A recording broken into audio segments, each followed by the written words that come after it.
নড়াইল এর মানুষ, তোমরা শুনে রাখো, তোমাদের একটা মাশরাফি বিন মুর্তজা ছিল, কিন্তু তাকে তোমরা ধরে রাখতে পারো নাই। তিনি যে পরিমাণ কষ্ট আসলে পাইছে তোমাদের কাছ থেকে, সেটা আসলে ভাষায় প্রকাশ করার মতো না।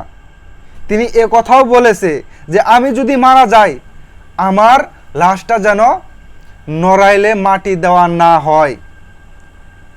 তাহলে তুমি একটা জিনিস ভেবে দেখো যে তোমরা কি পরিমাণ কষ্ট তাকে আসলে দিছ। যে মানুষটা এমপি হয়ে তোমাদের বাড়ি পর্যন্ত গিয়েছে, সেই মানুষটাকে তোমরা কিভাবে এত বড় অপমান করতে পারলে?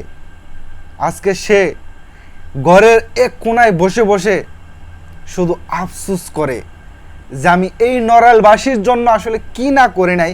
দিন শেষে এই নড়াইলবাসী আমাকে এমন বড় একটা উপহার আমাকে দিছে, এটা আসলে ভাষায় প্রকাশ করার মতো না।